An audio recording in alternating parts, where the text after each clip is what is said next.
topic. Our big idea 4, okay, computer systems and networks. This was our unit 2, the internet. So just kind of remembering those protocols of the internet. We're going to review fault tolerance, which AP College Board I think is lacking right now because AP Classroom is I think they're shifting bandwidth away from it to be able to host all these exams. And then parallel and distributed. So main thing about the internet and computing devices, just remember, okay, we talked a little bit about bandwidth and latency, okay? Who can tell me, Gavin, do you remember the difference between bandwidth and latency, or could you just give me, in your own words, what bandwidth is? You're not good with her, okay. You're a sharp guy. You've been using the internet for most of your life, right? So when you hear bandwidth, what comes to mind? You're right. You're starting to say it right, yeah. Yeah, kind of. So it's like the so bandwidth. A lot of times we associate bandwidth with kind of the speed, but it's really the amount of data that can be sent in a certain amount of time. So in a way, yeah. So the kind of the capacity to send so much data over amount of time. In general, we measure it per second. So bandwidth is the amount of data that can come per second as it's sent. Okay, latency we don't use as often. But so with bandwidth, in general, we want a high bandwidth. High bandwidth means we've got a large threshold that a lot of data can arrive at once. All right, Ethan, do you remember what latency is? Exactly, okay. So it's the time it takes.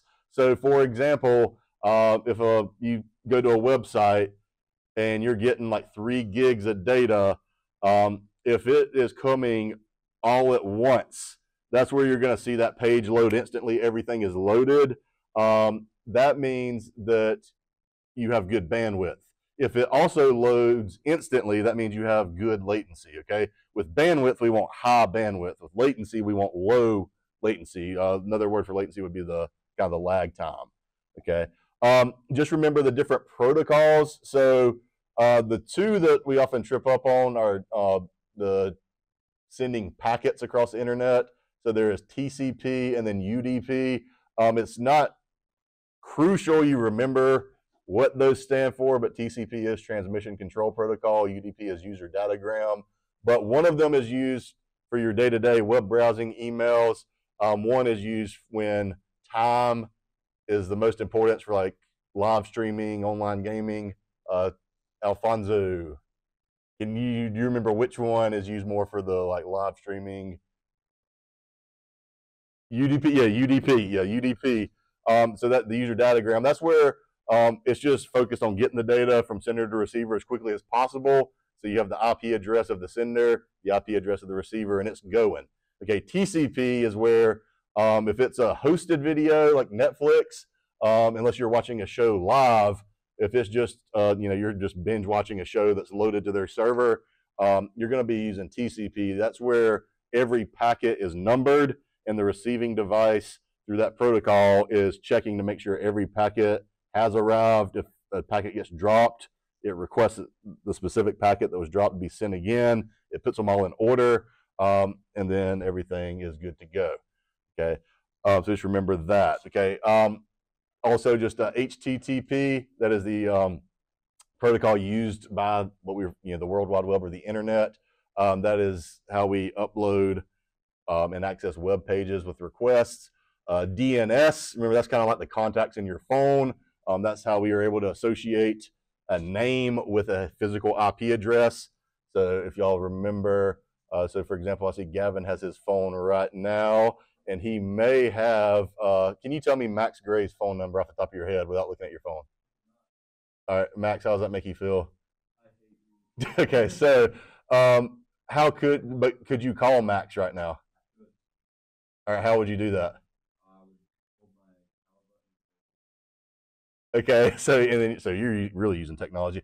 So Max's number is saved in Gavin's phone, just like the DNS saves the name of a website like ESPN.com, Amazon.com. in reality, there's a physical IP address, but we are able to easily remember, humans remember the names better, just like the contacts in your phone. Okay, fault tolerance and redundancy. Just remember, the more paths data can take from sender to receiver, the more reliable and dependable a network is, and also the easier it is to scale. The beauty of the internet was it was built so that as it scales up, it actually gets more reliable. So if you only have one line going out, one line coming in to like a huge workplace, if something happens to that one line, you're shut off. If you have backup, you're starting to hear, I think it's for Forsyth County. I was talking to one of their teachers at an FBLA conference. They actually have triple redundancy in their school system. They must have really high tax rates to be able to pay for that, but they have one company where they have 2 different lines, and then they have a secondary provider where they have a third, like, emergency line. So it's probably not likely that those Forsyth County schools are ever going to have a long internet outage, if at all, with that triple redundancy built in. Okay. Parallel and distributed computing.